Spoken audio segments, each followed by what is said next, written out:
ചണ്ഡീഗഡ് വിമാനത്താവളത്തിൽ വച്ച് എംപിയും സിനിമാ താരവുമായ കങ്കണ റണൌട്ടിനെ തല്ലിയ CISF കോൺസ്റ്റബിൾ കുൽവീന്ദർ കൗറിനെ ബംഗളൂരുവിലേക്ക് സ്ഥലം മാറ്റി.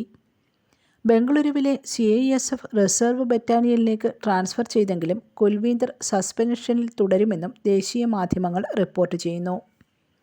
ഹിമാചൽ പ്രദേശിലെ മണ്ഡിയിൽ BJPക്ക് വേണ്ടി മത്സരിച്ച് വിജയിച്ച കങ്കണ ഡൽഹിയിലേക്ക് പോകാനായി ജൂൺ 6-ന് ഷഹീദ് ഭഗത് സിംഗ് എയർപോർട്ടിലെത്തിയപ്പോഴായിരുന്നു കുൽവീന്ദർ കൗർ മുഖത്തടിച്ചത്.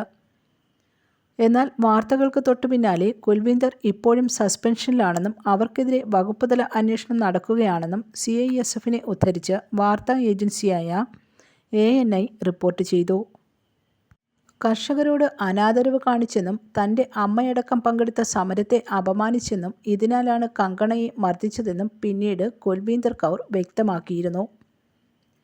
100 രൂപ കൂലി വാങ്ങിയാണ് സ്ത്രീകൾ കർഷക സമരത്തിൽ പങ്കെടുക്കുന്നതെന്ന കങ്കണയുടെ പ്രസ്താവന വിവാദമായിരുന്നു.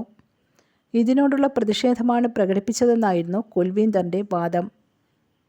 സംഭവം നടന്ന മണിക്കൂറുകൾക്കുള്ളിൽ കുൽവീന്ദറിനെ സസ്പെൻഡ് ചെയ്തിരുന്നു.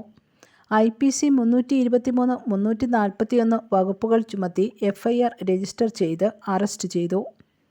പഞ്ചാബിൽ ഭീകരത വളരുകയാണെന്നും പഞ്ചാബിൽ വർദ്ധിച്ചു വരുന്ന ഭീകരവാദത്തിനും തീവ്രവാദത്തിലും ആശങ്കയുണ്ടെന്നുമായിരുന്നു അടിയെക്കുറിച്ച് കങ്കണ പ്രതികരിച്ചത്. ഈ പ്രസ്താവനയും പിന്നീട് വലിയ വിവാദമായി. News desk press Malayalam.